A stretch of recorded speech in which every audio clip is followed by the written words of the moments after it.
Hello, I'm Tom Ravenscroft and welcome to On Track with Sayat, the show where we invite some of the brightest and best talent in the music world to record a live EP straight onto vinyl here at London's Metropolis studios. In this digital age of MP3s, our featured artists get the chance to hark back to the good old days when all you had was one needle and a blank piece of acetate. This does, however, mean they have to record all 4 tracks in just 16 minutes and in one solitary take. And taking on the gauntlet today is one of the UK's finest bands, the Duke's Spirit. 3 albums in, and they're proving that there is few who can compete when it comes to playing the type of impassioned rock and roll that reminds you why the guitar is such a wonderful thing. Hello. You alright? How are you? How's it all going? Hello, Leela. How are you? You alright? Yeah. There's lots of you. And you're all intimidatingly tall. It's just we're moving, so it looks like more people. I never felt so short and insignificant. How are you all? Welcome to Metropolis Studios. Have you been here before? Yeah, I think we mastered our first and maybe our second record here. I'm taking it you have never recorded anything straight to vinyl before. Or have you? Not straight to vinyl, no. No. You feel the pressure. You do feel the pressure. Yeah. Are there immediate problems that this kind of throws up? Don't screw up. Don't screw up is the main one. We've just got to aspire to excellence. You don't get loads of goes, you know that, and you don't kind of get to do overdubs and things like that. Does that bother you? No, I think it's kind of like a good thing to sort of mix up the process, really. Recorded when it has been sort of live and in the room, maybe overdubbing some extra instruments that, you know, there's more than that requires more than 5 people at once. But yeah, we've made albums in slightly different ways on kind of each go, so this has got to just be sort of more immediate and... Yeah, you do get kind of a nice immediate kind of live recording, which I thought would quite appeal to you guys as a band. There's dangers lurking in the midst there, you know, tuning, but we'll just embrace this adventure, sonic adventure. Sonic adventure.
Couldn't keep my eyes open, I'm so tired.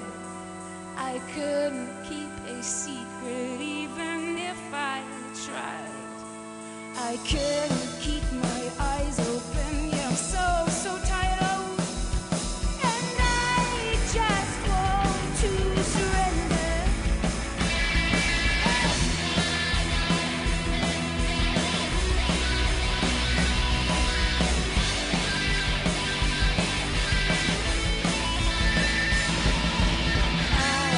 just want to surrender. I just want to surrender. I just want to surrender. And I just want to surrender. Yeah. Earlier in the week, we thought it a great idea to get Leela and Luke from the band down to Rough Trade East in Brick Lane to peruse some records and have a general chit-chat about all the music that inspired them to make a noise for a living. Go back a bit. How did you meet as a band? Well, I was actually at college in a town called Cheltenham, Right. where Leela grew up, and we were sort of moving in the same kind of crowd of people, you know, going to the same sort of shows and stuff like that, and generally we'd find ourselves all late nights sort of talking about the records we were into and stuff, you know, and it came from that really, and it was only quite a few years later where we actually thought maybe we should, you know, take all those things and do it ourselves, you know. We've got you to pick out some of your favourite records and things that kind of influenced your band, and I was wondering if you could kind of talk us through them. Oh, it's one of those things. If you had sort of an hour to do this, there would be so much more Most of the record shop. Yeah, probably. You should probably talk about that because I love Dinosaur Jr., but that record was just a little bit early for me. I was a bit later down the. Thanks for making me feel old. That's all right. Yeah. No, I mean, this was an important record for me personally.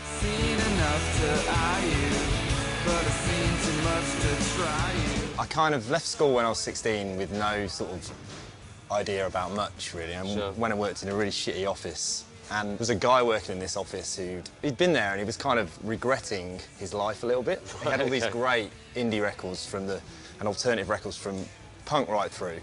And he just started feeding me this stuff, and he was like, kind of like, you know, get out of here, this is the world, This is the this way, is what yeah. you're missing out on, don't be like me sort of thing. And yeah, Dinosaur Jr., along with My Bloody Valentine and Mary Chain. I don't even know this guy anymore, but he was a massive influence. So I think you should try and find him and say thanks. I know. Right, what else do we have here? The Cramps. This is funny because I just had one album, Songs the Lord Taught Us, from a guy who, on a summer holiday, I worked on a building site in Hackney.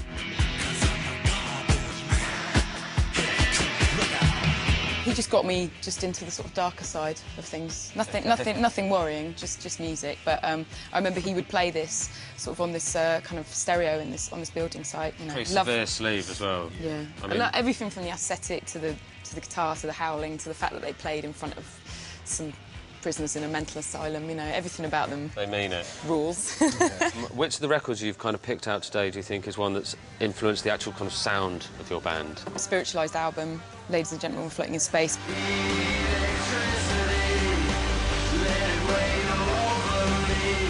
We were becoming friends when we went to see the show, just sort of straight out of college, and you'd been a big kind of drone rock, Spacemen 3 kind of Is that right? kid. You were listening to Drone? Yeah. Okay. A little bit. I like the idea if it wasn't spiritualised, you'd be a drone band now. Yeah. Which album do you think would kind of define your youth? If you could, if one single record, what would it be? The Leonard Cohen record. Suzanne takes you down. I think that had a real effect on me because the way it's recorded, there was just so much atmosphere and the vocal was so close and intimate. And my mum didn't have much vinyl. Listened to it a lot when I was really small. It's funny though because it's Scary. very sad, isn't it? I mean, my parents did the same. They played that to us all the time. And it's like, why are you trying to make me so sad, Mum? Yeah. Because it has Suzanne on it, which is supposedly like it was voted the saddest song ever written. Yeah, and I wonder why. One for the kids. I had exactly the same experience actually, and now I'm sort of addicted to that sort of melancholy. So it's her fault. Our parents getting us addicted to misery. Thanks a lot, guys.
sort of learnt to become a band by touring. We recorded our first EP without actually having played together, and ever since that point I think we threw ourselves into really understanding sharing a space with an audience. So live is where it's at for us. What you see is what you get with us, you know, like, we put a lot of energy into what we do, and, you know, we don't hide behind anything. It's kind of, we are a band that you know, play real instruments and make a real noise, and everything's from the heart, and wear our heart on our sleeve, so. Yeah, I'd like the audience to feel, at times, pulverised, but then entirely recovered by the end, you know, healed. Healed, I think that's the vibe. That's a good word.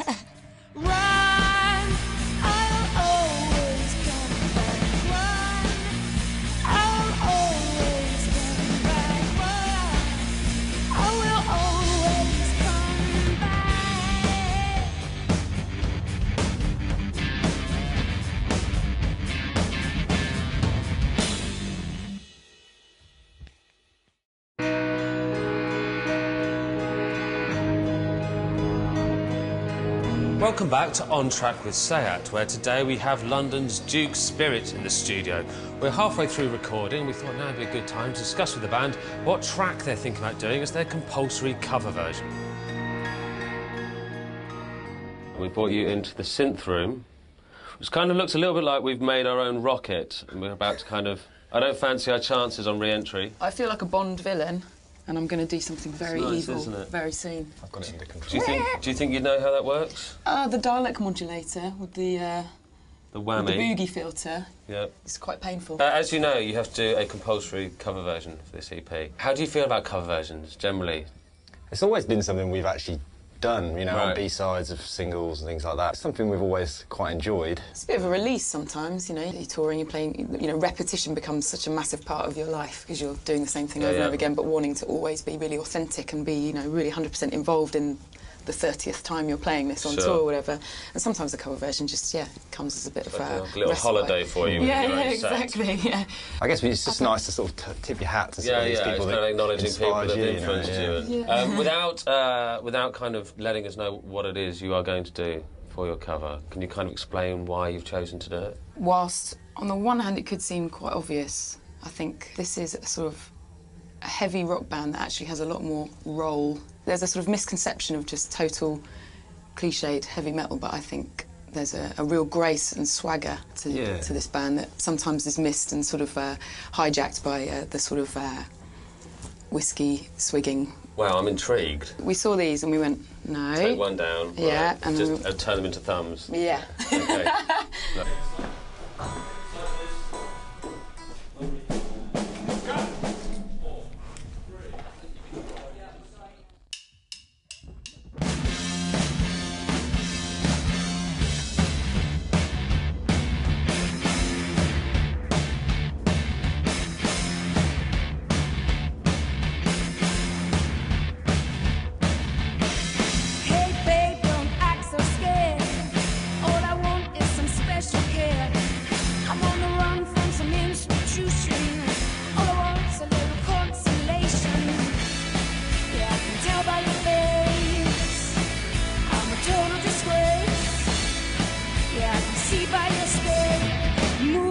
For a damaged case.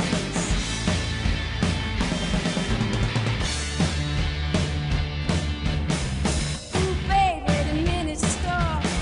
Don't run away, don't call the cops. I'm not trying to victimize you. All I wanna do is tantalize you. Yeah, I can see by your face that I'm all over this place. Yeah, I can tell by your face. Got no time for a damaged case. A cover version, Motorhead cover version, dressing room favourite, and just really wanted to sort of pick up on the swagger of what Lemmy does. You know, he's a singing bass player. Obviously, he's a complete mesmerising creature of rock and roll, and can be misconstrued as a cliche, but by some. But I think clearly he's a god.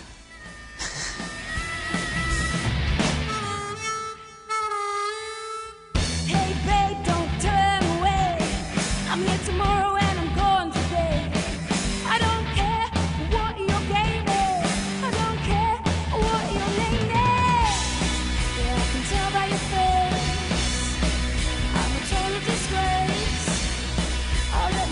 at your place. Move over for a damaged case. With 3 tracks down, it's time for us to hoist a camera in the unsuspecting arms of the band and demand that they be creative on the spot and design a front cover. This week, for inspiration, we've taken the band to the East End's Last Tuesday Club, an antique shop full of stuffed animals. Let's hope they're not squeamish. So, as you know, we need to get you both to create some kind of amazing artwork for your EP. We brought you here. I think it was... Do you think that's wise? Was that a wise place to bring you? Absolutely, yeah. I think I've already spotted my dead kitten with wings. Yeah, nice. No, it's quite appropriate, I think. You have an animal logo as a band anyway, right? Well, we've sort of we've used, I suppose, sort of quite ritualistic images over the years, and I think there's something sort of quite pagan and divine that we were sort of chasing, but at the same time something a little bit farmyard and British, and Okay. maybe just a little bit stupid. I understand you're a keen photographer, is that right? Yeah, again, it's something I've always done alongside touring, I think, but I always just, document our life as a band, I guess. Well, in which case, it's probably wise I give you the camera. OK. What we're going to do is get you to kind of wander around, take some photos of things, and then pick one of them as the front cover for your EP. You know that it's going to end up with, like, your head on a sort of... Superimposed on an animal. On a dead pig with a sort of cucumber coming out your ear or something. That's, sounds like keep your eye on him, sounds that's like all I say. number one. I like the dog. There's a sort of definite sort of Godfather Brando. Yeah, he looks very authoritative. He does look like he would say in a little dog voice, like, "Meh." Quite wise. A wise dog. Yeah. Hey, Duke, you take my photo, take it good. Do you want the cat with the wings? Cat with the wings, it's got to be, really. I really love this little mischievous little kitten. Doesn't very well, though, it has to be said. I don't think she's got a lot of friends, you know. She's like, she's disenfranchised. I'm moving to the end of your loving. I feel like we're being led into a... You've been led into my dungeon. Yeah, your dungeon. So lots of disturbing things. It's a little bit like what I imagine Lady Gaga's bedroom to be like. Do you not think? Yeah, or hell. Hello. It's enough that you have died and been stuffed, but then to get stuffed in a position to make people laugh. Yeah, well, there's a badger down there sort of checking its own genitals. Hello, sir. I like these sort of anonymous images where you think, don't you look lovely and smart, but are you a pervert? Oh, he's a pervert. He's definitely a pervert, isn't he? Oh, sorry, mate. The pufferfish we were thinking would be a... Pufferfish is He nice. looks like a good sort of mascot, you know, he looks like he might have had a little bit too much to drink. Sort of reminds me of someone I know, but I can't think who it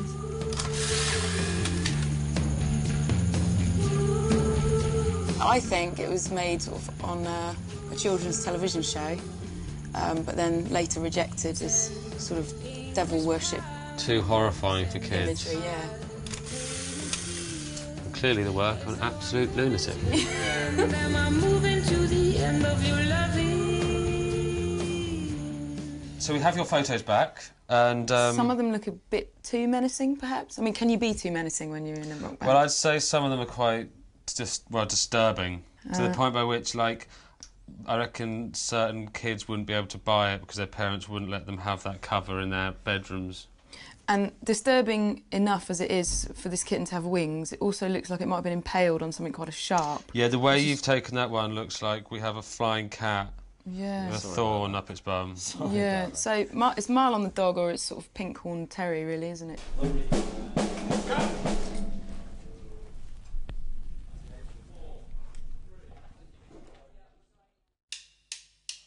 Time changes every idea I've ever had. Oh, such a heavy love rolls out like a blanket. Why must they fold up on me? Why must they fold up on me? Slow replies when I'm hungry enough to get.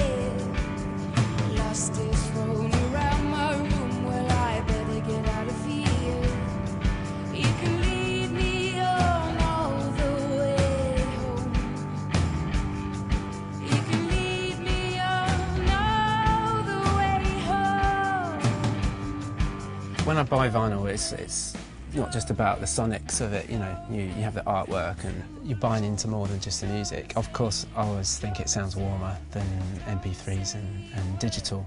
Yeah, it's a moment to sort of really respect a traditional format that in some ways, you know, we've sort of seen the decline of it, but actually it's then also been kind of treasured culturally. So it's almost going to be around forever now, because I think we've all woken up to the fact that there's a collectability about it that people really love and is totally unique. So yeah, I just feel kind of part of the loyal cause.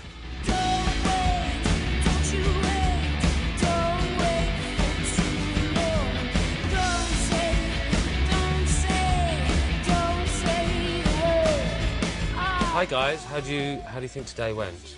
I think it's pretty awesome. Yeah. You happy? Yep.